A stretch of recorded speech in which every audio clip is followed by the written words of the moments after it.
Hey friends, welcome to The Well, our monthly gathering to support Christian leaders and pastors who are in the trenches of ministry together.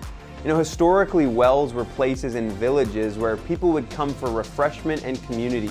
And really, that's our hope for you today as we gather together in God's presence, being refreshed in worship, prayer, and conversation about our own life and leadership. Our hope is that this content would spark deep and meaningful conversations with you as we process together what the Holy Spirit is saying to us as we continue to grow on our leadership journey. We hope you enjoy today's content.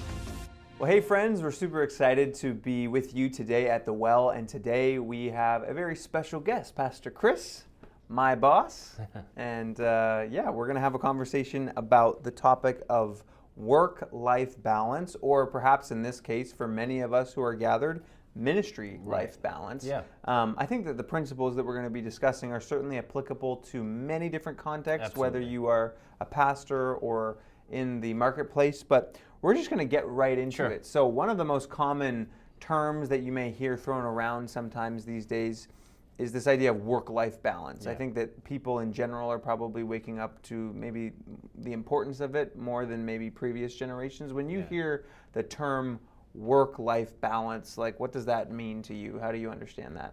Well, I think it's just a way to ensure the health of an individual who's engaged in multiple things, right? So in our context, it would be like we have responsibilities at church, but we also have responsibilities as families, certainly as fathers and husbands, as well as a responsibility for ourselves before the Lord to keep ourselves healthy, both physically, emotionally, spiritually, and all that entails. And so I think the balance that we're talking about here today is how do I do all the things that are required of me in the most balanced way so that I don't miss something along the way that's going to either damage myself, damage the ministry, or again, in our context, our families. And so that's what I take from work-life balance. How long have you been in ministry, Pastor Chris? I've been on staff at our church since 2007, and I've been the lead pastor since 2018. So most of my adult working life, I've been a part of the church. And then how long were you working in the, you were an insurance adjuster? How long were you an insurance adjuster before you went into ministry? 7 years previous to that. Okay, so you've got a decent amount of mileage on the speedometer, right? Yeah. Is that the right way to say it? I don't know, but Speedometer? it didn't feel good.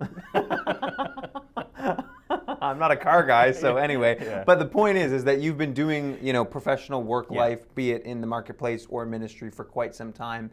Over, if you were to reflect on your time in ministry as well as an insurance adjuster, what has work-life balance looked like for you throughout kind of the various stages of your life? Yeah, I mean, certainly starting off in my career, there wouldn't have been any balance because you're young and you can get away with working harder, working longer, because you don't have any typically other responsibilities, right? I volunteered a little bit at the church, but I could maintain that.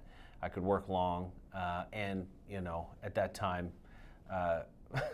being young, all of our interactions with our friends just took place really late, right? And so probably the only thing that suffered during that time was my sleep, right? Because you're trying to put too much into to a day or to a week. And so, yeah, it was definitely work heavy in that season. But then, you get married and you realize, okay, well, I can't do the scheduling the way that I did in the past. There's a better way to do this, right? Because I have a wife, I have responsibilities there. We had a home now. I didn't have that before. Right. So now it's like, oh, right, there's things that are required here to upkeep this place. And so all of those things, if you don't make an adjustment with the current things you're doing, you quickly find out this is not manageable, this is not doable, and it can make you feel overwhelmed and maybe even somewhat, defeated or agitated because you might have created an expectation in all of these different pieces that is really not sustainable. Like, can I do 60 hours of work and have a healthy marriage and have a healthy, relationship life with my friends and a part of a church community and take care of myself? Well, the answer, no. But there are seasons when that might need to happen, but it can't happen forever. And so that journey of me just figuring that out and saying, okay, there's got to be a better way to do this, because at the end of it, what I realized was my work may have struggled a little bit, my marriage may have struggled a little bit, my church community may have struggled a little bit, and sort of my relational side of things, but I was really struggling because I just could not keep it all going, right? And so that was kind of one of several wake-up calls towards there's a better way to do this. Yeah, I know that for me, even as we are approaching a new season of young parenthood, Right. it's become very, very obvious to me that, man, like, the more responsibilities you have as the older that you get, it's like you think a lot more about the things that you say yes to, because if you think about it, on the other side of every yes is actually a no. Yeah. Because if you're saying yes to some things, you're implicitly saying no to other things. So you really have to start to think strategically, I guess, about what it is that you're saying yes to and what it is that maybe you have to say no to. Yeah. What do you think the risks are? I mean, we've certainly seen and heard of people that maybe don't do a great job managing this. And I think all of us, we probably have moments where it's like, okay, I need to take a look at this. What do you think the risks are for when we don't pause, when maybe the check engine light comes on and we just keep moving forward with too much on our plates between work and life? Have you ever seen, how does that go wrong? Well, it goes wrong all the way around, because you're the centerpiece of all of these, call them worlds for lack of a better term. So not that you're the only piece, but you're an integral piece, because it's you who is going to work, it's you who's responsible for your family, it's you who's participating in the life of a community, right? That's you the dad, that's you the friend, it's you. So once it starts being unsustainable, in any one of these facets, all the other ones instantly struggle anyways, because you're not doing as well as you should, right? And so that's when, sadly, it's not like, oh, things aren't going well at home, but they're great at work. That only happens maybe for a short window, and then things stop going great at work because you're not doing great, right? And so those are the things that I just had to kind of clue in. Okay, so within all of this, so that I could be the best possible me in all of these arenas, what do I need to do, right, to ensure that? And so some of it is like just being very intentional about the things, obviously, I choose to participate in and say yes to use your words, but also how I'm going to take care of myself so that I can bring my A game to ministry. I can bring my A game to my family, right? I can bring my A game to my church community as best as I can. And so those are things that I just needed to figure out. But sadly, now for me, it kind of came at a bit of a crisis moment, not crisis in the sense of, everything just didn't implode, but just this really deep sense on the inside of me, something's off and I got to figure it out. And once I did that and put some things in place for me, all the other pieces just started working, balancing. Yeah. So what are some of the things that you put in place coming out of that season, if you don't mind me asking? Yeah, I don't mind you asking. In fact, it's probably evident by the fact that I agreed to sit down with you. I don't mind you asking. No. So a couple things was, okay, I just needed to change my schedule. My current schedule just wasn't working.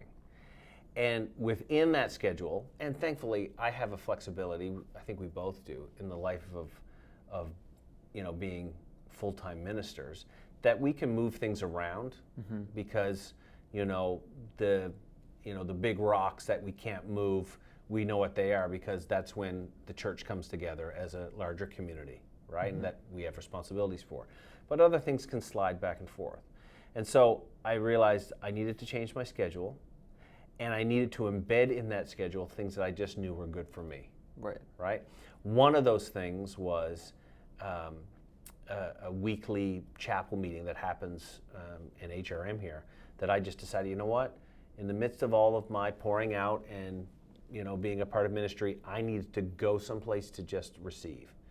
And so I attend a regular chapel where I just get to sit and enjoy worship and listen to a great message and really just hear the voice of God for myself. And so that was really important. Other things were just, taking time to be physically active, whether that's get out walk or bike or what have you, right? Just to do something that was just beneficial for me, and really just embracing, you know what, I actually just need sleep. Like, I can't burn the candle at both ends the way that I've been trying to. And so just kind of coming up with a plan for that.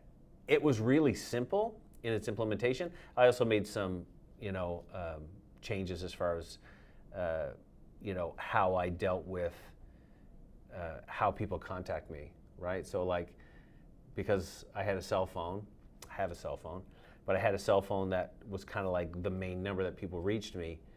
It just meant they could reach me at any time, right? And that's important sometimes for emergency things, but just the way people think in this day and age is like, I'll just send them a text at 10 o'clock at night. They don't expect me to read it or to get back to them, but even though I wouldn't get back to them until the morning, I would read it, and then all night I couldn't settle because it was on my mind. So I just came up with a plan. No, after work, that phone needs to go away, and then I will pick that phone back up when I begin working again the next morning. Right. So things like that just help me be where I was supposed to be at the time and give it all of my attention. Right. If that's my wife and my kids, that's that.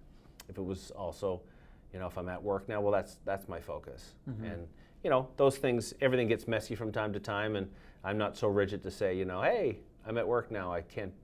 My kids are not allowed to call me until 4:30. I don't live like that. Nor am I, hey, there's an emergency. You can't get a hold of me at night, as you well know. So there's some flexibility, but I had to put some of those things in place, and once I did, it made a big difference. Yeah, that's really good. How much do you think that, like, the seasons of life play into how we should think about this? Because you already mentioned some of the seasons that you kind of went through. For me, I'm kind of coming out of those young adult years, entering into parenthood. I kind of get the sense that maybe sometimes when we talk about work-life balance, there can be an overly idealistic expectation 100%. We place on ourselves, where we think that there's like a golden balance that everybody should kind of be going for, regardless of your context, regardless of your situation. But it's kind of like the golden maybe bullseye, it kind of shifts from season to season, hey? 100%. And so here's a great example. You're going to have a kid very soon. Your focus is going to change. I mean, you even know from work, you're going to take some time off, obviously. Yeah. Right? So that's your focus. Me going into this season, I'm ramping things up, but I know the window in which I'm dealing with, or I know the window that I have to kind of rise to the occasion. I'm going to be doing more for the first 6 to 10 weeks of the fall than maybe I've ever done in ministry, and it's going to be a busy schedule, but I can see the start and end date. But within that, I still am going to embrace the things I know I need to do. They may have to shift a little bit, but I'm not going to neglect my spiritual health and the things that I put in place for that in that season. So those are the things now that I figured them out, I just need to be more diligent. It's not that, yes, some of my awake hours don't have a slanted or a heavier focus on one area for a season. There's nothing wrong with that. That's what happens. Sometimes my family has to take absolute priority, and some of the ministry stuff I just have to say, you know what, I can't do that right now. But my family also knows, as we go into the fall, for the next 6 to 10 weeks, this is going to be a focus. So we all know it in advance. So we're going to pull together and we're going to make this work. But I know I just can't let that 6 to 10 weeks go into 6 to 10 months, because that won't be good. Right. It's almost like an act of discernment from one season to the next. That's where right. you're discerning what makes sense for this season. Yeah. But in a way, would you say that it's almost like there's probably big picture principles that are applicable to everyone, regardless of your season of life, that though they may be applied differently, we probably should all focus on them? And then there's maybe more specific things that we can be, like, what would you say are some of the big picture things that, whether you are a single young professional, or whether you are a new parent, or you're an empty nester, or wherever you're at, you're swamped with teenagers or young kids, what are some of the things that we can all be aiming for that kind of translate across. Do you know what I mean? I do. So I think I do. So for me, and this is going to sound so basic, and it's certainly something that we teach and preach all the time, is like, so don't forsake the assembling parts of community. So like, no matter how busy I am, I'm never going to get into a season where it's, listen, you won't see me for the next 6 weeks of Sunday mornings. Now, we both know for us it's even different because there's work attached to it. But I wouldn't recommend that for anyone. Like, there's no value added to your life by not embracing the biblical principles of Sabbath, of taking time to actually rest on that day, to focus on the Lord, right? As well as just take those moments in the run of a day, however it fits into your life, to spend time with the Lord. And that sounds very basic, but if you get so busy that those are the things that you're neglecting, for me, that's when I start to get off. Right? And then all the other pieces just don't seem to work as well. And so once I put those things in place, again, for me, it's the chapel service, right? It's my time of going to God's Word. It's my time of prayer that I've just embedded in the run of my life. I know those may move from 6 a.m. to 10 a.m., depending upon the season of my life, but they're never going to go to maybe sometime next week. Do you know what I'm saying? Those are big things that keep me anchored.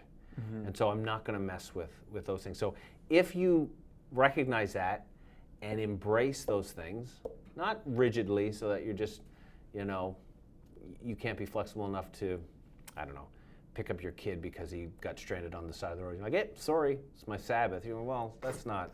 I'm having my quiet time. Yeah, I'm having my quiet time. I don't live like that. Yeah. But once you figure those pieces out, if you are diligent and disciplined enough to keep them, I find everything else goes better.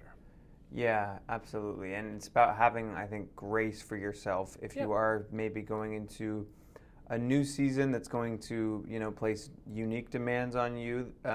Maybe not, I know for me, like, for instance, in January, we have the habit of having like a fairly intense approach to scripture reading. And already in my head, I've been thinking to myself, oh man, with a newborn, I don't know if I'm going to be able to do that plan in January, read the whole Bible in a month, you know what I mean? So maybe instead of, not doing that and feeling guilty, like, oh, I did that for the last couple of years, like, it's like, no, like, have grace. Your Bible reading regimen is going to look a little bit more simple, a little bit more maybe punchy here and there. Yeah. Anyway, I think that's super key. Of course it is. And so not the Bible over 30, but maybe over 60, or maybe over 120. But it's still there. It's still a part of it. Yeah, exactly. Right? And don't avoid just embracing someone else's pattern because you saw it work for them. You'll figure out before the Lord that rhythm that is best for you and your family. And so, like, I avoid anything that's too strict. People are like, no, this is what you need to do. Every Thursday night is family night, and that's it. Non-negotiable. That sounds great, but in our family, we just found it doesn't work. There's too many of us. There's too many moving pieces. But we don't strive to not have a plan. We just recognize, okay, so we're going to spend some time with the family. Next week, what day is that going to be? What's that going to work for the most of us? And we try to embrace it that way, right? So it kind of has like, we're not going to miss it, but it's going to flow enough that it's not so structured that it becomes a burden and unattainable. Right. Yeah. So in many ways, probably a good key for everybody is like, we need to have self-awareness about our life and how we're spending time, and it's really going to be something that never ends. Never. Because even if you go into a season of life where you're, older in years, and maybe your life, looks different than when you were, in your mid-30s or 40s working, you still need to be thinking about what does my vocation and what does my personal life look like.